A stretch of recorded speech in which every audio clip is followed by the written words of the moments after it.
السلام علیکم ناظرین، میں طارق اسماعیل ساغر آپ کی خدمت میں کچھ نئے گزارشات کے ساتھ. ناظرین، طالبان نے اشرف غنی کی جو اس نے بڑھ کی تھی ایسی تیسی کر کے رکھ دی ہے. انہوں نے کہا ہے کہ سب سے پہلے ہم اپنے 5000 قیدی رہا کرائیں گے، اس کے بعد انٹر افغان ڈائلاگ میں جائیں گے. یہ دیکھیے، یہ شرارت شروع ہوئی تھی نا انڈیا سے، جس کا میں نے کل آپ سے تذکرہ کیا تھا. کیسے پراسرار جہاز آیا اور اس میں سے جو ان کے ڈپلومیٹ جو منصوبہ لے کر آئے تھے، اور ایران سے کس طرح معاملات بنے. ادھر سے ایران کا یہ اعلان ہو جانا کہ امریکہ کون ہوتا ہے اس خطے میں مداخلت کرنے والا، اور ادھر سے جناب اشرف غنی کی یہ عجیب و غریب طرح کی جو ضد ہے. ایک تو ایسے لگتا ہے کہ جیسے یہ سارا کچھ ایک طے شدہ منصوبے کا حصہ ہے. دیکھیں ناظرین، اگر یہ طے شدہ منصوبے کا حصہ نہ ہو تو مجھے بتائیں اشرف غنی کس کیپیسٹی میں اتنی بڑی بات کہہ سکتا ہے. یہ ساری گیم کے پیچھے میں آپ کو بار بار کہہ رہا ہوں انڈیا ہے جو یہ چاہتا ہے کہ اس خطے میں پاکستان کے قدم مضبوط نہ ہو، وہ پاکستان اس طرح ڈگمگاتا رہے اور وہ اپنے سو کالڈ کونسلیٹس کے ذریعے جو را کے ایکچولی ٹریننگ ہیڈ کوارٹر ہیں، دہشت گردوں کو تربیت دے دے کے پاکستان میں بھیجتا رہے، یا بلوچستان میں بدامنی رہے، پاکستان کے دیگر شہروں میں بدامنی رہے، اور وہ جب بھی چاہیں پاکستان کے خلاف جو بھی چاہیں کر گزریں. کیونکہ پاکستان کے اندر تو ان کے ففth کالمسٹ بڑے مضبوط موجود ہیں، یہاں سے تو مکمل مدد انہیں حاصل ہے. آپ یہ بات دیکھیں کہ اتنا بڑا اقدام ہے کہ جیسے ہی یہ اعلان ہوا ہے نا معاہدے کا، پاکستان میں ڈپلومیٹک سرگرمیاں بہت بڑھ گئی ہیں. ابھی سعودی عرب کے وزیر دفاع جو پاکستان تشریف لائے تھے، انہوں نے جنرل باجوہ سے ملاقات کی. میں ان لوگوں کی ملاقاتوں کو، پاکستان کے وزیر اعظم سے ملاقات کو فارمیلٹی سمجھتا ہوں، کیونکہ میں یہ بات سمجھتا ہوں کہ جو فیصلہ کن جو اقدامات ہوتے ہیں وہ اسٹیبلشمنٹ کی طرف سے ہوتے ہیں. آپ اس حقیقت کو مانیں یا نہ مانیں، میں اس کی کیا وضاحت پیش کرتا پھروں. وزیر دفاع جو تشریف لائے ہیں وہ اصل میں پاکستان سے کچھ جو بات کرنے آئے تھے.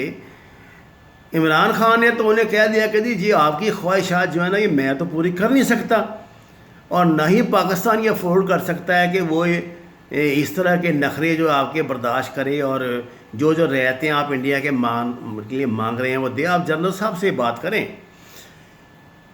ناظرین، بات یہ ہے کہ انڈیا اپنے مورے، بدقسمتی سے مورے کا لفظ آگے بڑھا رہا ہے. وہ پاکستان پہ اثر انداز ہونے والے جو ممالک ہیں، جن میں سب سے بڑا نام سعودی عرب کا ہے، اس کے ذریعے پاکستان کی گورنمنٹ کو مجبور کر رہا ہے کہ وہ اس کو کابل تک رسائی دے. یعنی یہ ادھر سے جو ہمارا لاہور سے راستہ جاتا ہے وہ خشکی کا راستہ اسے دے. پاکستان یہ کبھی نہیں ہونے دے گا. یہ بات آپ یاد رکھیں. اگر پاکستان ایسا ہونے بھی دیا تو طالبان نہیں ہونے دیں گے، کیونکہ پہلے اسے طالبان کو اپنی بات منانی پڑتی. انڈیا اس خوش فہمی میں ہے کہ پاکستان کو یہ بات منانی تو شاید طالبان بھی جو ہیں وہ ان کو ہی منا لے گا. اور دوسری جو فرمائش لے کر یہ صاحب آئے ہیں وہ امریکہ کی خواہش ہے. اصل میں امریکہ یہ چاہتا ہے کہ ابھی جو اشرف غنی ہے اس کو 5 سال تک یا 4 سال تک جتنا بھی ان کا عرصہ ہوتا ہے، الیکشن جو ابھی جیلی الیکشن کرا کے بن گیا ہے نا دوبارہ وزیر اعظم، اس کی حکومت رہے تاکہ وہ اس دوران آزادی کے ساتھ اپنے جو کام ہے یہاں وہ کرتے رہیں. جبکہ طالبان یہ نہیں چاہتے. طالبان یہ چاہتے ہیں کہ انٹر افغان ڈائلاگ کے ذریعے سب سے پہلے فیصلہ کیا جائے. اور دوسری بات جو وہ بار بار انسسٹ کر رہے ہیں وہ یہ کہتے ہیں کہ آپ نے معاہدہ امارت اسلامیہ کے ساتھ کیا ہے، ہمارے ساتھ کیا ہے. اب اس معاہدے کے جو کانسیکوینسز ہیں ہم اپنی سطح پہ برداشت کریں گے، آپ بھی اپنی سطح پہ کریں. جہاں تک معاملات افغانستان کے ہیں، طالبان کا یہ کہنا ہے کہ اس سے ہم نپٹیں گے، آپ نے نہیں نپٹنا.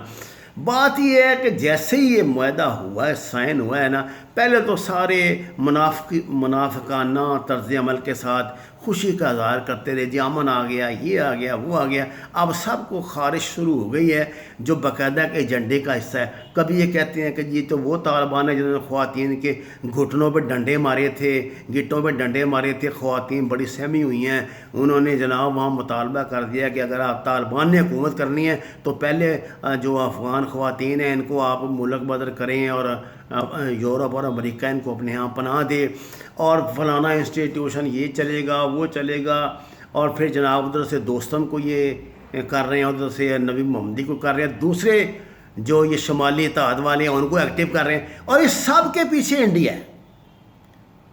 انڈیا جو ہے وہ مداخلت کس کے ذریعے کر رہا ہے؟ وہ یہاں داخل ہو رہا ہے ایران کے ذریعے، کیونکہ ایران کے مفادات یہ ہیں۔ اب وہ کہہ رہے ہیں کہ جی آپ مجھے ضمانت دیں یہ ہزارے کی یا کوئی بات، دیکھیں جی اس بات میں کوئی شک نہیں کہ جب سے افغانستان کا قیام عمل میں آیا ہے یہ لوگ لڑتے بھیڑتے ہی آ رہے ہیں، کبھی آپس میں لڑتے ہیں، کبھی غیر ملکی طاقتوں کے خلاف لڑتے ہیں، لیکن مجھے آپ ایک مثال ایسی بتا دیں، ایک مثال بتا دیں، کبھی کسی نے افغانستان میں شیعہ بن کے، سنی بن کے، دیوبندی بن کے، اہل حدیث بن کے سوچا؟ کبھی ملا عمر کی حکومت میں آپ نے کسی شیعہ فساد کا نام سنا تھا؟ کبھی آپ نے سنا تھا کہ ملا عمر نے کسی امام بارگاہ کو بند کروا دیا ہو؟ یا جو یہ شیعہ ڈومینیٹڈ علاقے ہیں یہ ہرات اور اس کے ساتھ ساتھ جو اوپر کہ وہاں پہ اس نے طالبان نے ان کو زلجھنا ان کا رکوا دیا ہو؟ کوئی آج تک ایسی کوئی بات آپ کو سننے میں نہیں آئے گی۔ یہ ساری شکایتیں ان کو پاکستان سے ہو سکتی ہیں یا کسی اور ملک سے ہو سکتی ہیں، لیکن طالبان نے اپنا تاثر تو انہوں نے بظاہر ایک اسلامی حکومت کا دیا ہوا ہے، لیکن وہ اس طرح کو جبر و استبداد والی اسلامی حکومت کا نہیں ہے۔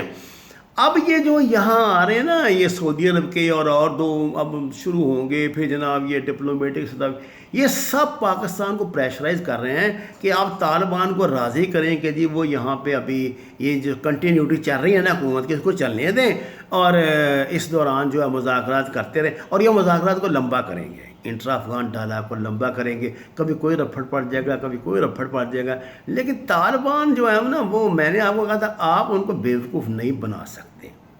مومن کی فراست سے ڈریں اور عقل کو ہاتھ ماریں۔ مجھے یہ سمجھ نہیں آتی کہ یہ ہماری جو بھائی آتے ہیں پاکستان کے دوست بن کے، جتنے ڈیلیگیشن آ رہے ہیں جنرل باجوہ سے مل رہے ہیں، کیا وہ کوئی ایسی ضمانت انڈیا کی طرف سے لائے ہیں کہ وہ وہاں کشمیریوں پہ یہ 370 ہٹا لے گا، کم از کم کشمیر کی جو پہلی حیثیت ہے وہی بحال کر دے؟ کیا اس کی طرف سے کوئی ایسی ضمانت ملی ہے کہ وہ مسئلہ کشمیر کے حال پہ پاکستان سے بات چیت کرے گا؟ وہ افغانستان سے تجارت کرنا چاہتا ہے لیکن پاکستان سے تجارت نہیں کرنا چاہتا، جہاں سے گزر کے اس کی ساری تجارت جو ہے وہ افغانستان جائے گی۔ کوئی عقل کو یار ہاتھ مارو، یہ کوئی بچوں والی باتیں ہیں۔ اب بات یہ ہے کہ پاکستان کی بھی کوئی دہشت گرد حکومت تو نہیں نا؟ امریکہ نے پابندی جو ہے نا امریکن ڈپارٹمنٹ آف جسٹس جو ہے اس نے RSS پہ لگائی ہے، تو انڈیا کو فیٹ آف میں لائے نا، کیوں نہیں لاتے؟ کہاں سے فنڈنگ ہوتی ہے؟ کیا RSS کو فنڈنگ انڈیا کے اندر سے کی جاتی ہے؟ یا تو حکومت یہ تسلیم کرے کہ وہ ان کو پیسے اگر نہیں دیتی تو باہر سے فنڈنگ ہو رہی ہے، باہر سے فنڈنگ ہو رہی ہے تو یہ دہشت گردی کو ایکسپورٹ کر رہے ہیں۔ اس مسئلے پہ آخر کیوں یہ لوگ بات نہیں کرتے؟ ہمارے ملک کا وزیر اعظم تو آلو اور گوشت بھی اکٹھا کھاتا رہا ہے، وہ تو یہ بھی کہتا رہا ہے کہ جی یہ جو ہماری لکیر ہے درمیان والی یہ تو بس ایسے ہی ہے، ڈھکوسلہ ہی ہے، جس طرح کہ آپ ہانڈیاں پکاتے ہیں ایسے ہم پکاتے ہیں، جس طرح آپ کرتے ہیں ایسے ہم کرتے ہیں۔ آپ کو یاد نہیں یہاں سیفما میں ہمارے وزیر اعظم جناب نواز شریف صاحب نے کیا تقریر کی تھی؟ اس سے زیادہ لبرلزم یار کیا ہو سکتا ہے؟ ہم کتنا کہ لمبے پڑ جائیں انڈیا کے آگے، کس طرح کی آپ باتیں کرتے ہیں، کیا توقعات رکھتے ہیں آپ؟ یہ ملک اسلام کے نام پہ بنایا، کوئی یہ پھڈے بازی اس طرح کی پھڈے بازی نہ کریں۔ اگر آپ نے اس معاملے میں یاد رکھیے ذرا سے بھی لچک دکھائی نا تو پاکستان میں جتنی وہ قوتیں ابھی دبی ہوئی ہیں نا جو ہم نے جس کو ہم جہادی عنصر کہتے ہیں، جو بھی آپ اس کے نام دے لیں، وہ سر اٹھائیں گے۔ اور ان کو انڈیا اپنے حق میں استعمال کرے گا، یہ وہ ڈبل گیم کرے گا نا. اس طرف سے تو اس نے امن کی وہ آشا چلائی ہوئی ہے، اور ادھر سے آپ کو پتہ ہے وہ ان کے تو دانش پر کہتے ہیں جی پیسے خرچ کرو جی، پاکستان میں دہشت گردی شروع کرو، کو بند کرا دی ہے. کیا آپ نہیں چاہتے کہ بلوچستان میں امن آئے؟ اگر ایران یہ سمجھتا ہے کہ بلوچستان میں امن آنے سے ایران کو بھی فائدہ ہوگا تو وہ کیوں بضد ہے انڈیا کا رول اس علاقے میں رکھنے پر؟ انڈیا کے ہوتے ہوتے ایسا ممکن ہی نہیں ہے. اگر بلوچستان میں کوئی بے چینی پیدا ہوگی انڈیا کی وجہ سے تو کیا ایران اس پہ اس اثر انداز نہیں ہوگا؟ لازماً ہوگا. ایران کو چاہیے وہ اپنے مستقبل کے لیے پاکستان کا ساتھ دے. وہ کس چکر میں پڑ گیا ہے؟ یہ چابہار جو ہے بہت اچھی بات ہے، ہر ملک کو حق حاصل ہے اپنے معیشت کو بہتر بنانے کا، لیکن یہ چابہار گوادر کا متبادل نہیں ہو سکتا. یہ بات سمجھ لینی چاہیے ایران کو. بنا ہی لیا نا، اپنے ایکٹیو کر ہی لیا، کیا کدو میں تیر چلا لیا ہے. اور یہ نہیں ہو سکتا، آپ یاد رکھیں کہ جو گزر گئے آپ کی 4 اصحاب تک ادھر سے وہ کھل جائے گی نا. وہ جتنا ہمیں اس کا استعمال کرنا تھا نا یہ انڈیا نے پاکستان کے خلاف وہ کر لیا، اب نہیں ہونے دے گا پاکستان. ہم اس پوزیشن میں تو نہیں ہیں کہ کوئی مشورہ دے سکیں جو ڈیلیگیشن پاکستان میں آ رہی ہیں دباؤ ڈالنے کے لیے، لیکن ان کو یہ یاد رکھنا چاہیے کہ 20 سال سے ہم کیا کر رہے تھے؟ دباؤ ہی تو برداشت کر رہے تھے، مقابلہ کیا نا. اب تو ہماری فتح کے بعد ہمیں اپنی قربانیوں کا صلہ ملنے کا وقت ہے. آپ اس میں بھی پھٹے بازی کرنے کے لیے آ گئے ہیں. صاحب یہ نہیں ہوگا. پاکستان کو بہت سنبھل کر اور بڑی جرأت سے طالبان کے ساتھ کندھے سے کندھا ملا کے کھڑا ہونا پڑے گا. اگر اس میں آپ نے کو کی نا پھٹے بازی، اب دیکھیں نا ایک ہی فکر ہے، ابھی ایک ہی بات اس نے کی ہے اس نے اشرف غنی نے، اور انہوں نے اس پہ حملے شروع کر دیا افغان فورسز پہ. وہ تو بھائی ٹائی پھٹ کرنے والے لوگ ہیں، وہ ہماری طرح چلاک ہوشیار نہیں ہے کہ آپ کی ڈپلومیسیاں کرتے پھریں یا یہ کرتے پھریں وہ کرتے پھریں. وہ تو متحرک ہوں گے تو ایسی تیسی کر کے رکھ دیں گے، اور وہ کر رہے ہیں. انہوں نے صلح کر لیا. تو آپ کو پتہ ہے پیچھے جب دھمکی دی تھی اس طرح ٹرمپ نے، تو انہوں نے کہا تھا کہ ابھی تو ہم نے سیکھا لڑنا سیکھا ہے تمہارے ساتھ، ہم اگلے 50 سال تک تمہارے ساتھ لڑ سکتے ہیں. یہ یاد ہے نا آپ کو؟ اب یہ کہہ رہے ہیں یہ کہانی گروپ ہوا اور فلانا گروپ اور ٹنگوا گروپ. اگر بھی ایسی بات ہوتی، طالبان میں گروپ بندی ہوتی، تو یہ 8 دن جو انہوں نے گزارے ہیں سارے نہ مانتے، کوئی نہ کوئی پھڈا کرتا کیا کسی نے.